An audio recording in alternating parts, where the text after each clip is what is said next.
Hi, Liam O'Gogan here from liamogue.com. This video is another in the ongoing series of videos I'm making, driven by my personal research question, does it matter, on which I'm developing on storify.com, and you'll see the link there to it. But today, which is the 31st of January 2016, I was struck by an article on independent.ie website, and you'll see the title of the article is "Civil Servants Leaving for Private Sector Jobs, Government is Warned." And this is the chief civil servant who he says the private sector pay is attracting workers. So this is the man himself, Robert Watt, who was brought in around the time of the start of the last government into the Department of Public Expenditure and Reform. This is Secretary General Robert Watt. So if we just leave aside the element of the issue about civil servants being lured into the private sector, etc., I was interested in some of the other articles, and that this seemed to have come from the launch of what he said, the first ever survey of civil servant attitudes. So I just want to look at this here. It said that the survey found that more than 2/3 of civil servants believe colleagues who underperform are not effectively addressed by senior management. So straight away unhappiness. Another third believe senior managers are not held accountable for not achieving results, and 2 in 5 say departments do not measure job performance to ensure staff are achieving results.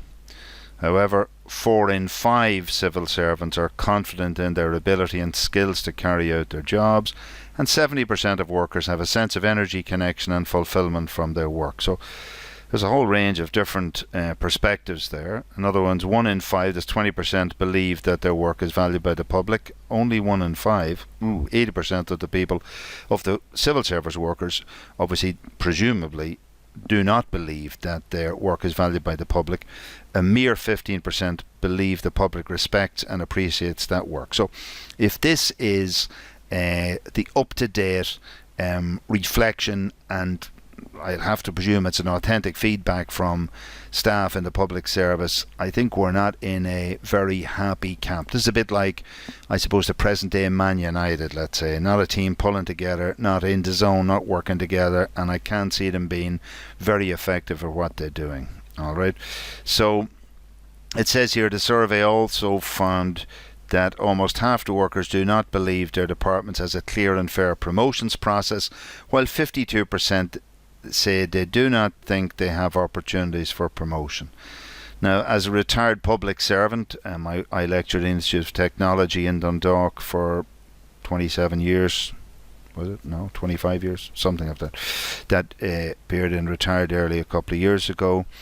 I'm interested in this because around the mid-2000s, 2005, 2006, a new product came onto the market as part of all these negotiations, and it was called Performance Management, PMDS. And actually just earlier this evening I was trying to work out, it's like PMT is like premenstrual tension. I didn't understand what PMDS was, but I think that's what Performance Management and Development System. Alright, and suggest here this is a post in 25th of February 2006 by some guy talking about his mate has shown me his role profile for his job. So back in those early 2000s, and I remember from my work in the Institute of Technology in Dundalk, this whole thing was brought in. It was negotiated with the unions.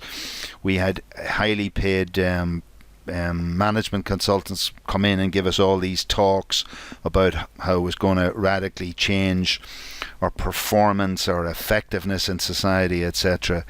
And I want to talk in this video somewhat about my own experience at the time, which I have to say extremely cynical about it, and then maybe look at what's supposedly out there at the moment, and also some thoughts that I have about how maybe this whole area could be addressed in a much more direct way. Now, the first thing to bear in mind, that I just noticed, a lot of this stuff is stuff that had to be negotiated with the union. So in the period, say 2005 to 6, 7, 8, before it all fell apart, you know, the unions would appear in Ireland to have been regularly able to go to the table and get more money for their workers. And it appears to me that the government strategy used by Fianna Fáil in their period under Bertie Ahern was that everything was settled by people being bought off. There were no hard conversations with anybody. The idea of an authentic conversation, in my view, never existed. The unions just banged on the table for more money. The government succeeded in giving them more because there was lots of money in the pot. So neither union nor management ever, in my view, grew up and looked at effectiveness. And what was agreed and foisted on us as workers was this PMDS system. And it's certainly in my position, as I understood it, I just explained to you, I never even really knew what the words meant, but what I understood is that once a year I would be interviewed by my superior officer, upliner, manager or whatever. I would be brought in, and there would be a process whereby, you know, we would review my work performance in my job. We would look at what my supposed job was supposed to be. We would talk about what's in a very touchy-feely way. We'd talk about what sort of things I needed to be more effective in my job, what I thought were the inhibitors, set a target for the next year. We'd both sign off on a document, and then basically, it appears to me, I think the union had negotiated a situation that we'd basically throw the document in a bin. He'd throw his in a filing cabinet. No one else was allowed to see it. I'd put mine in the bin, and we just went on business as usual. And I know that for the period, I retired at the end of 2009, so I think I must have been in 3 or 4 cycles of this. And I can safely say that not on one single occasion did I ever have this performance management review carried out in any coherent way. I know that I think on one, I can remember certainly one occasion I did have a meeting with my head of department, and he talked about everything under the sun except what was supposed to be my job or otherwise. The other time he made an appointment to me, he never turned up at the appointment. Now, I'm not trying to personalise this, that's completely irrelevant. I'm retired, he's retired, and this is more a systemic reflection on what isn't or is going on in the system. But, you know, my union reps had reassured me that there was no concerns. At the end of the day, this was a paper pushing exercise. We all had to get through to get the next 2% or 3% or whatever. So I don't think this was a great start if we were trying to create a fundamental shift in performance thinking. I'm just thinking of what Robert Watt has said here today. He said, what did I just see? God, I have to see here. He talked about we've a lot of talented, very skilled people here, and they can find opportunity. He was talking about that, but he went on to say that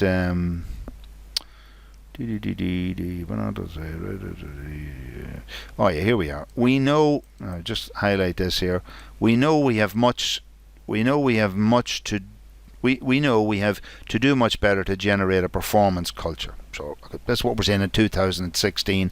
In 2006, I presume somebody was having the same what I call a platitude of pretense conversation to pretend that we were actually doing something. Now, this is, I'm not reflecting in any way on the quality of the work that my colleagues or I carried out. That's not the point. I think that any half-intelligent person would be, you know, would completely have lost the faith in the legitimacy of any process that was treated in such a jocular way, both by unions and management at the time. So that was my experience today. We're now talking about 2016. We've been through the crash. We've reinvented ourselves. We've brought Robert Watt back in from the public sector. He was a man in the public sector, a man on a mission. He was in there at the very start of the Department of Public Expenditure and Reform. And it's really interesting because just after it was formed, I decided that I felt I had some feedback from experience to feed into the system, and I tried to make contact with them at the only address that they made publicly available. And I just can't remember. I will make another video because I have that material elsewhere. And I found that I didn't get a response. I discovered the minutes of a top-level meeting in the department where they, and again I have this stored elsewhere, I'll be making a separate video about this, where it was stated there that it was a deliberate intention to make only one letterbox or email box in the system to allow outsiders connect inwards, and I never got a response to that. Subsequently, I tried to do an FOI or a follow-up investigation on a rationale, and some guy came back and he made up a story saying that I got basically lost somewhere in spam. So, I mean, to me, it was just more of the incredible sloppiness and unprofessionalism that I had come to expect and experience, and really didn't engender any level of confidence between me and what I expected from Robert Watt or others.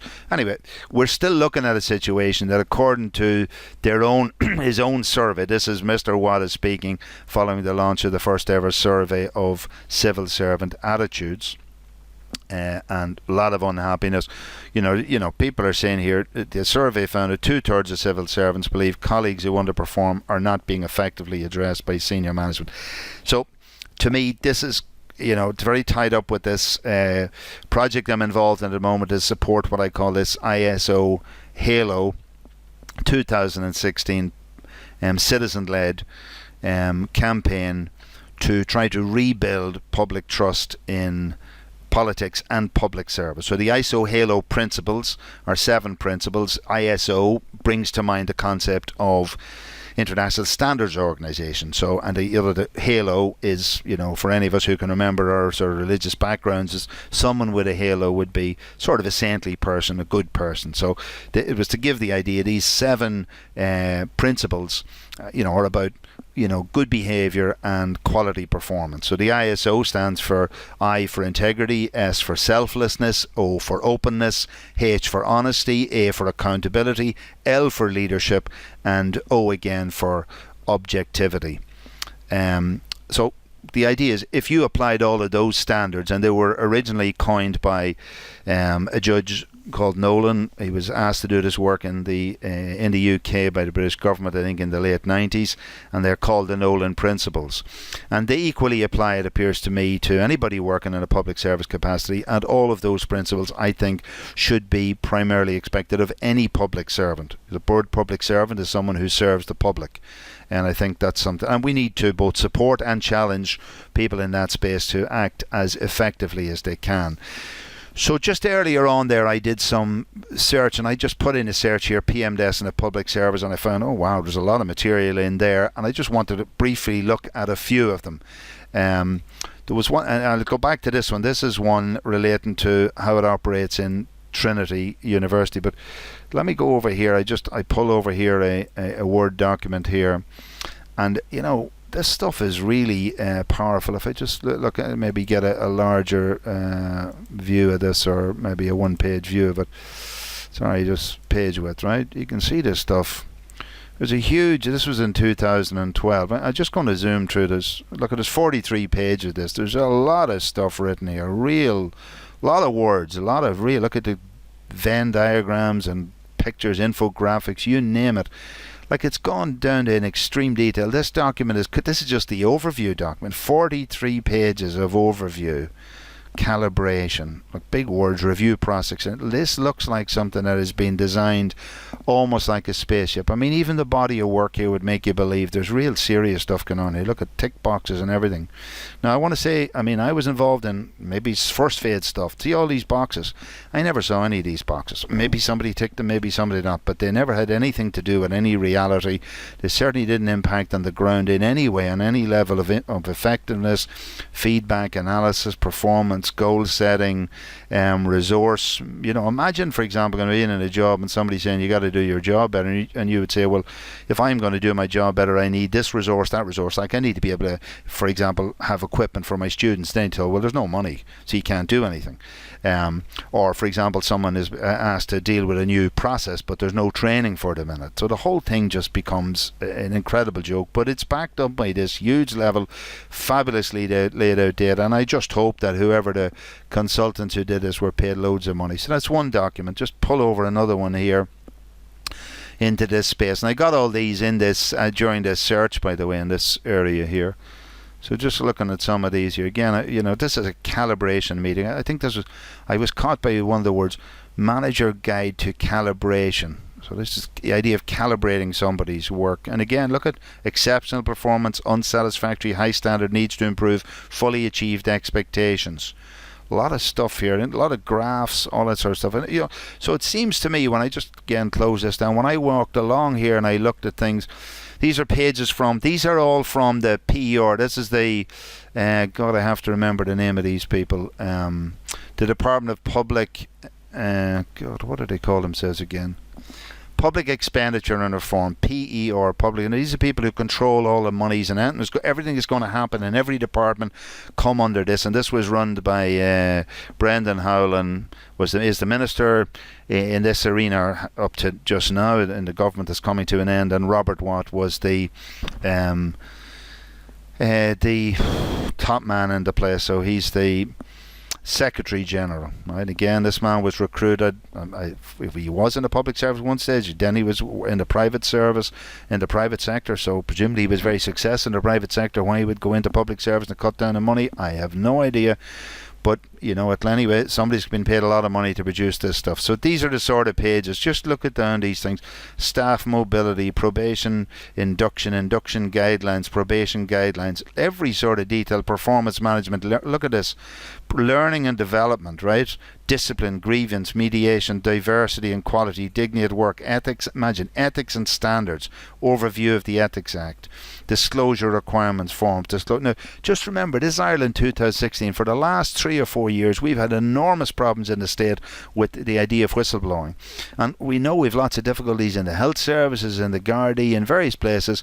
And we had 2 guards who came out, tried to blow the whistle, and were labelled as disgusting by the head of the Gardaí, the Garda Commissioner, who at the end of the day had to resign his position. And it was also before him the confidential recipient who was supposed to take on board the complaints of the Garda concerned, Oliver Connolly. He was forced to resign.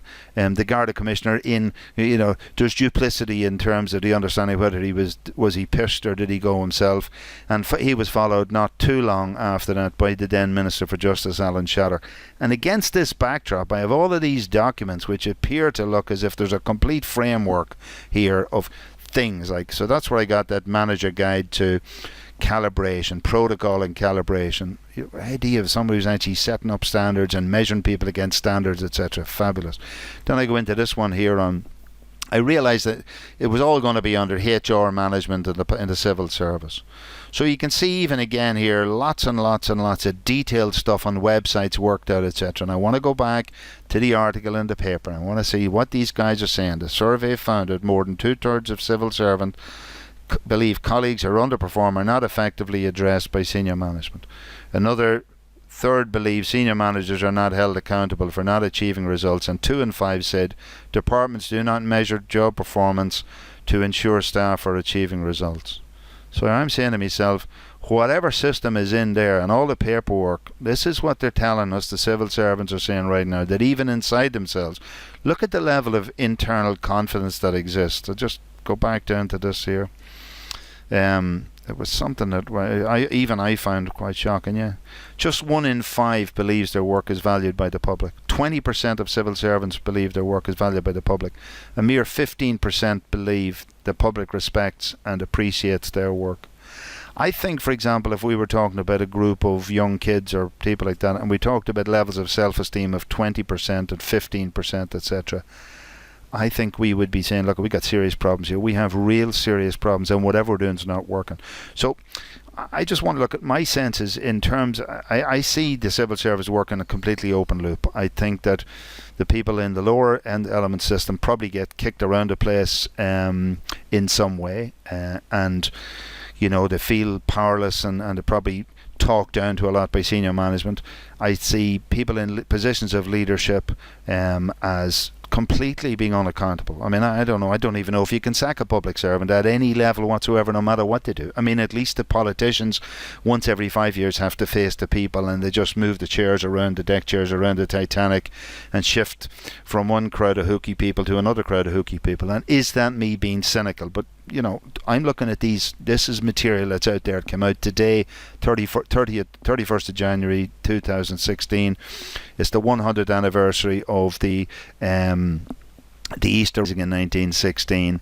We have now what I call functional democracy, where we have people all at the top who, at the best that can ever happen, that people seem to be promoted in direct accordance with their limited ability, and then what happens is at some point they maybe encourage people to retire on huge pensions. There's no clawback for misbehaviour, no matter what it is, whether it's the financial regulator who, on the night that I saw him back in whenever it was, 2008 or 2009, on a primetime programme, it was the first time I realised that the ship was sinking, when I saw this person who seemed completely inadequate, completely trapped in the lights like a rabbit, not knowing what was going on. And I said, we're in real deep problems here. And I mean, when I look at performance and I look at how jobs are done in the civil service, I just want to bring on to the screen here a little idea that I have. And I just want to talk about this because, this is snakes and ladders. I know it's 2016 and probably all the kids are out there playing with maybe a multi-dimensional version of this. Maybe the snakes move around the place, the ladders move around. It's probably all sorts of interactive functions you can do with them, and they're all probably using devices to talk to them online, etc. But this was an old board game, and you used to throw a dice, and as you moved it, if you got 3 in the dice and you started at the bottom, you moved up to number 3. This is the way it operates. If you throw the dice and you come up to number 3, that means you climb the ladder up to number 22, so you're well on your way up to the top. And then you throw the dice again and you move along 1, 2, and you might get 2 and you're on the ladder again. But then you throw the dice again and you get a 1, wow, bang, all the way down. You fall back down the ladder to position 1 and you start all over again. So it was a great game because you could be playing with other people and you're always trying to get from 1 to 30, and if you might get a step up the ladder here, and then you might meet a snake and you go back down again. So I'm going to posit an idea around performance management, which is based on a very simple game, a very simple set of principles, and that's the one I'm saying. It's the snakes and ladders approach to performance management and reward systems and accountability systems. So the reward is on the way up. Let me say it this simplistically: if you do well, you go up the ladder. If you do badly, you fall down the snake. Now, I'm just going to look at this. These are 30 building blocks here, 1 to 30, and often in many jobs in public service, there are long period incremental scales where you might have, well, I'm going to add a limit in this situation, you might have 30 increments on your scale. So you might be on a scale 1 at year 1, and you might go all the way up, and on year 30 you'd get to year 30.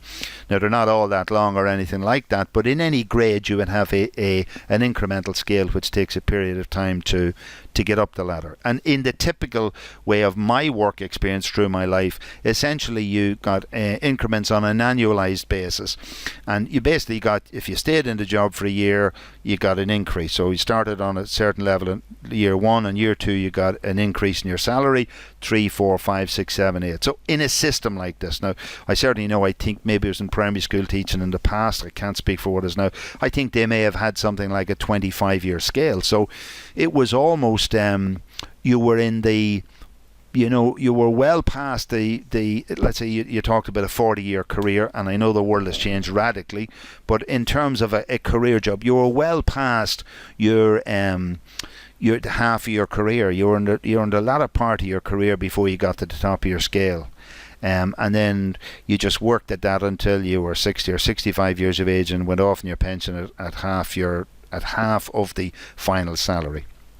So, but in the jobs in the public service environment, as I understood, certainly as I experienced that world and as I understand it to be, there was only one way up, and it was up the stairs: 1 to 2 to 3 to 4 to 5 to 6 to 7, and 10 years later you'd be up at number 10, in 20 years you'd be up at number 20, and there was no jumping the gun, there was no way down. So the other thing I want to say about my experience of performance management, one of the things that killed it off from the very outset was, in whatever agreement the then government made with the unions, there was no punishment, there was no reward. So I was supposed to be involved, and I can only imagine it's the same system now. There was no mechanism where a high flyer could come in and say, look, I'm doing really well. I want the recognition. I want to move up. I'm a flyer. I'm going to go up the line, move forward, move up.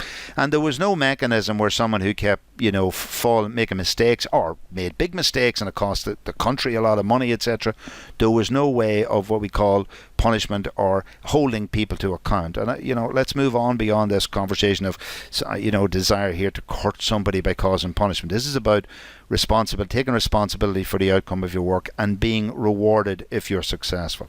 So here's a simple model that I'm going to project that I believe should be and could be implemented. So I'm going to start off with the high flyer. And I'm going to start, we'll take the medium flyer. We say the first guy, he's in a place for 5 years. He's got a bit of experience. He does some good work. So at the end of the year, he is reviewed. And again, going back to, just slip out of this for a moment. And I want to go back to one of the one of the ones that were here. The calibration. No, that wasn't it. It was this one here. No, it wasn't this one. Maybe it was the calibration model, yeah. But yeah, it was the one with the little diagrams on it. So, there's already been bottles of work done and some idea of setting out the concept that there would be an agreed, externalized, normalized, open, transparent calibration process. So everybody knows in the system, you'd know exactly what the rules were for you, right? And we just make that, we just pull that over again. Right, we just need to pull him onto the screen again. So in his system here, when you get to year 5, and you've just disappeared off my screen again, so we restore him on year, so this is my guy here, he's on year 1, he gets up to year 5, and he knows the ropes. He goes in, meets his or her manager, at the end of the year, said, this is what I expected to achieve. I did a lot better than that, and we negotiate that I get 3 increments this year, because I'm going to go up to number 8 because I've done real well. And this person keeps working away to get settled. They've done for the next 2 years, and they get to number 11, and they said, look, and I've done real stuff here. I've maybe brought in new methodologies. I've changed levels of efficiencies and effectiveness, and I have saved the taxpayer lots and lots of money. I want right up here now. And you see he's up at 26, and he's well up the way, and he's going to position 30. Okay, so in that methodology, I'm saying someone with motivation, a young person who feels they're being recognized. And I just want to jump back up to the essence of the start of this was Robert Watt saying civil servants are leaving for private sector jobs, government is warned. And I presume what he's saying is that highly skilled workers be gone to the private sector, and one of the reasons I presume they're going to go is that they believe that in the private sector that they will get their performance will be rewarded. If you go in there, maybe in a Ryanair world, and you end up designing planes that fly for no fuel and are full of people and go much, much faster, you can go right up to the top of the ladder very quickly. And it seems to me that if you reward, Mullen oig agus chucky she tucking chucking on uachtar contusig. So you know what I mean. If you allow the cream to rise to the top, then at the end of the day, you're going to have the top people in this country effectively running the civil service, and it doesn't matter what age they are. If they're 23, 24, if they're the best, they should be up at the top. It shouldn't be a time-served process that people just wander up along the way. No matter what they do right or wrong, they just get there after a period of time when they're probably jaded and in lots of cases have no motivation at all. So let me see other guys. So this other person moves in here, number 1, gets the numbers, only in the door, but they are flyers. They go straight up to 22. They're going along here, and they don't. Maybe actually, you can't remember what happens if you get to 23. No, they can't jump across, so they move all the way along to the top. But generally, you get the idea here. If you're motivated, if you're capable, if you work hard, then you'll get rewarded. Now let's look at the snakes, because that's the other part, the elephant in the room that no one in Ireland in the public service is willing to address. The fact that the negative accountability. What happens if you do something wrong? What happens if you don't perform? What happens if the outcome of your work costs the state and there's a lot of money lost? And in this model that I'm going to look at, let's look at this person. They're going along, maybe they did well in their career. They moved they did well in this situation. they've got up to number 8, they've moved along, and then at 12, 13, 14, 15, and somewhere in their career, for whatever reason, maybe they're switched off, whatever happens in their lives, they stop performing. And straight away what happens is they hit this 17 bad year, they go in to meet their boss and they're evaluated. Everybody's agreed the tools, as we call them. Let's go back, remind ourselves of what these tools were looking like, the calibration tools. We had them here. Everybody knows the calibration. Everybody knows the rules of the game, just like we all did in Snakes and Ladders and Kids, right? You get a bum deal, you get from 16, you get to position 17, you don't perform, and there you go, back down. You lose all these increments, and you go back down to level number 4. Now, the question is, what happens to you in that situation? Well, I can tell you one thing. You feel a short, sharp, incisive decision-making process has held you accountable, and you get the message where you feel it in your back pocket, in your pay slip at the end of the year. Now, you may well feel that this isn't fair, and again, let's go back to the calibration process. Presumably you have complaints process and review process, etc.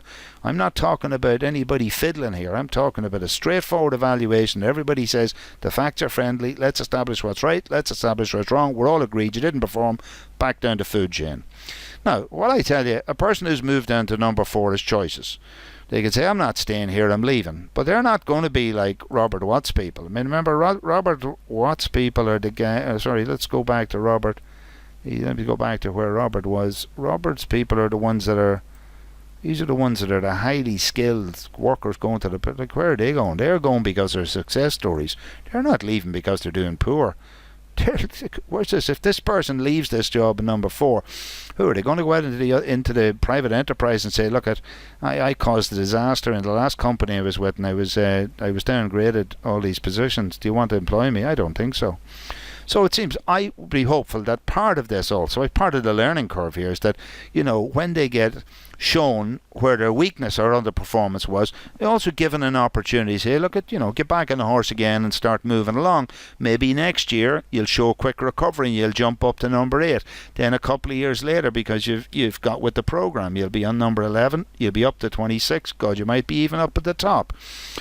Now let's take someone else here. You might have people coming into a job real high flyers. They go up maybe to number 8, then they shoot over here to 11, and they shoot up. Everybody's seen people shoot through the ranks, and a lot of workers would be unhappy that somebody's pulling strokes or they're connected, but never, and just it might happen, they hit number 27, and maybe they're completely exposed for being complete bluffers all the way down to Snake. That's where they go, down to number 1. So I see this as a self-correcting control loop. If you perform well, and I mean, this is just a board game. Sorry, this is a graphic I just took off the web here. So you can have all different interventions in terms of the ladders and snakes, and you can have different levels of ups and downs and jumps and increments and decrements that go on, and they can be related to how far you're above you overperform or how much you underperform by. But the essential element of it is there's an agreed goal.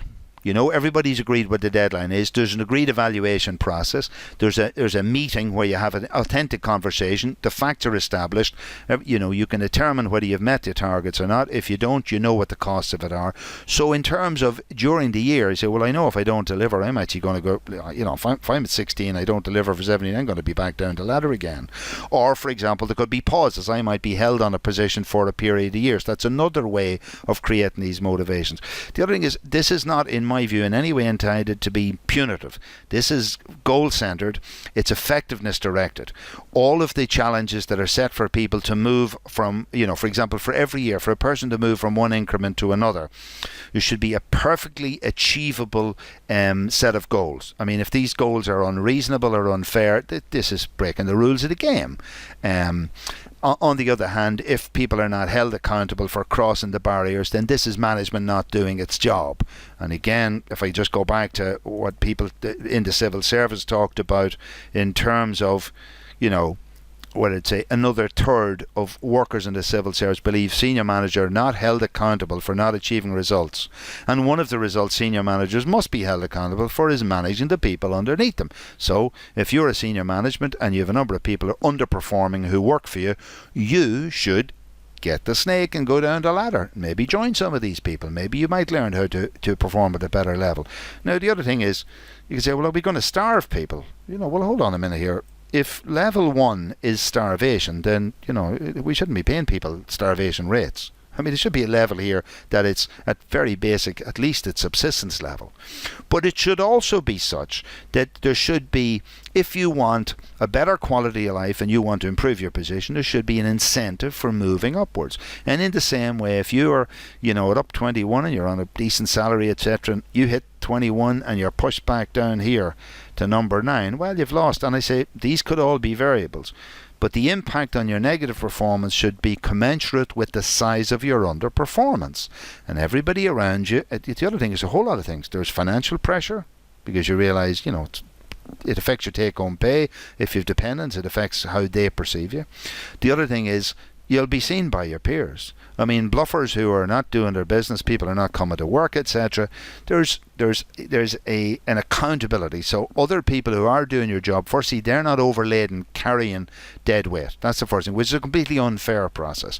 And I put a challenge out there. Any union who support behaviour which is basically unfair to their peers, to other members. So in other words, if a union supports a worker who's simply not pulling their weight, and that work is then passed over either as a cost to the public, who are the taxpayers, or is passed over to other workers who unfair demands are made of us. This is not what unions were ever about. Unions should be about protecting people from unfair management, abuse of the, let's say, the isolation or vulnerability of a single worker. So, I mean, there's a call here really for union thinking to be more authentic, and for managers to manage. Now, we're coming to the end of this video here, and all I'm saying is I started off with, an article which I see in the newspapers today, written by, or certainly reporting from it's written by Philip Ryan here in the independent.ie, but it's talking to Robert Watt here, who was, he was going to be the saviour of this, I've got again, a P, or public expenditure and reform. I mean, we were promised that they were going to cut back all of the special deals for everybody, put the state back on its feet again. And, it's my belief that all we have done is literally reorganise the deck chairs and the Titanic, when we needed actually to transform. Maybe we need to just shift decks, or maybe we need to turn the Titanic into some floating raft and get out of there much earlier. In fact, maybe using the burning platform methodology change, maybe we would have just, put the thing on fire and people would have got off quicker. In whatever way. But the bottom line is, in the review that's been carried out, there for survey of civil service attitude, the civil servants themselves, let me repeat, they're saying 2/3 of civil servants believe colleagues who are underperform are not effectively addressed by senior management. So there's people who are, pissed off that their peers are loading work onto them because others are not pulling their weight and nobody's dealing with it. And the other thing is that only 20% of public servants believe their work is valued by the public. Only 15% believe the public respects them. So there's a huge deficit in self-esteem within public servants. It is my absolute belief that if a fair system, like I'm proposing here, a very clear system, it's a game everybody understands, was implemented, if everybody saw it in action, we made it believable, I think that would be the beginning of turnaround of, the public service taking itself seriously. Now, what is this impact? How does it impact on the quality of services we as the public experience?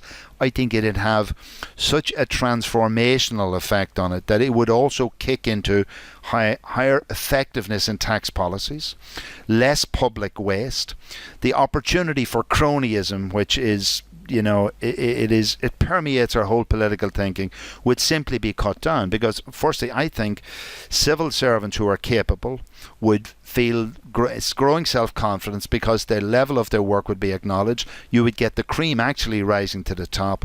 And I think as a result, this is certainly my proposition, as a result of that, is that we would run a much healthier and much more effective economy. Okay, thank you for listening, and I hope you got some value out of this conversation. I would appreciate any comments you might drop into the YouTube box below. Again, I would suggest using the technology or the methodology of what went well, what went wrong, what would be better in relation to this. And also perhaps you might look out for some other videos that I will be creating on an ongoing basis, basically on my personal research question, which is, does it matter? Thank you very much.